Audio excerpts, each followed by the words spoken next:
Hey guys, you're tuned into Chaotic TV for Game 3 of the series between these two players. We are in Group E, Match 5 of IronSquid Chapter 2. On Cloud Kingdom in the top right, taking the first game and tapping out rather interestingly in the second game. We'll talk about that in a minute. We have the Red Zerg playing for Team FXO. He is Leenock. And his opponent in the bottom left, winning that last game by default, by forfeit of Leenock. We have the Blue Terran playing for nobody, but formerly of Complexity Gaming. He is Ganzi.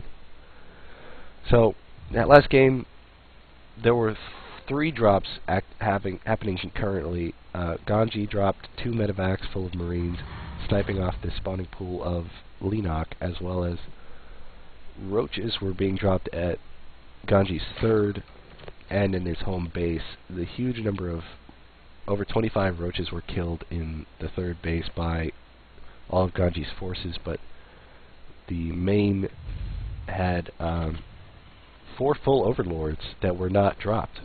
They kind of floated in and they just hung out, and then one went over to the natural line and dropped a number of roaches, and something like 30 workers were killed by Leenock, but it wasn't enough to secure a lead in the game, at least not for Leenock's standpoint, because he literally typed GG and left the game. So we see a hatch first coming down out of Leenock right now, and Ganzi going for this barracks fast expand, most likely, not getting the wall off in time. Leenock scouting everything that's going on right now. But just a very interesting second game between these two players. It's not something you normally see.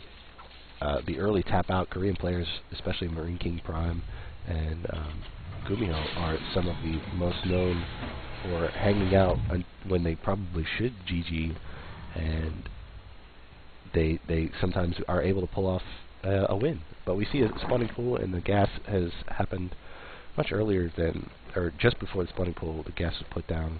So we're going to see some more speed leads, which is pretty standard in the last 2 games, at least from Leenock.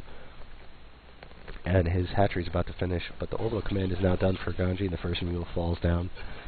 And Ganzi right now himself is going to that the command center in his own natural. I'm going to have to cough real quick. Sorry. On my other screen, I've got it muted, but it's the up-downs for GSL. You guys should watch the VODs for that. It's going to be awesome. There's a group of death in Group A right now. So, but we're going to have to wait to see what happens between these two players. We have 2 queens coming out for Leenock. I wonder if he's going to go back into that roach aggression, or is he going to go try for a mutilating bane that he had in the first game that worked well to his advantage. This map isn't so great for mutas because there's not so much wiggle room between the mineral line and the back, so you can't come in and snipe a bunch of SCVs like you could on Whirlwind, and it's not very wide open for that kind of play style like you could on Whirlwind. You generally do see mutas, but it's always going for that, or you don't generally see it, but sometimes you do see mutas on this map, and there's a minor supply block for Leenock. He actually doesn't have an overlord started yet. There he goes. We see the third command center coming down for Ganzi. That's a bit of a risk, but he has done it in the last 2 games, and it worked out for him in the last game at least, that he could replenish his SCVs. And Leenock was kind of out of it, that he didn't know Ganzi had already recovered from his initial strike and loss of 10 SCVs in the opening salvo, as it were. But as I was saying, it looks like there was a pause or something.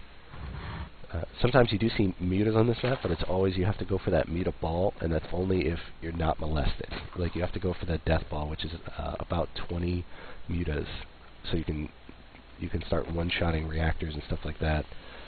The perfect bunker placement right here. He can't protect this part of the mineral line, but he is definitely more choked off against any failing or circling attack right now, and he can get some decent shots on them as they come through. Now we see gases 3 and 4 coming down out of Leenock, and he has yet to put down more tech structures. So we see Zerglings on the map right now, just hanging out at Ganzi's front, and neither player is really doing any kind of aggression for the moment, but we do see a tech lab coming out onto this factory, and we'll probably see a starport switch. Oh, we're just going into a marine tank play from Ganzi, and siege mode has started. We do see the Baneling nest and the spire coming down out of Leenock. Leenock waiting for the layer to get that Baneling nest, because it's not really useful having Banelings without Baneling speed. So, like the warp gates with Protoss, you don't put down a number of warp gateways until you finish warp gate research, unless you're really going for early aggression, and you don't put down the Baneling nest without Baneling speed for Leenock, apparently. We see a number of Zerglings coming in, 8 total. They're going to surround these Marines and do what they can to kill them. Another 2 Zerglings coming in right now. They're going to start really hammering on these SCVs. They don't have a quick path to run away.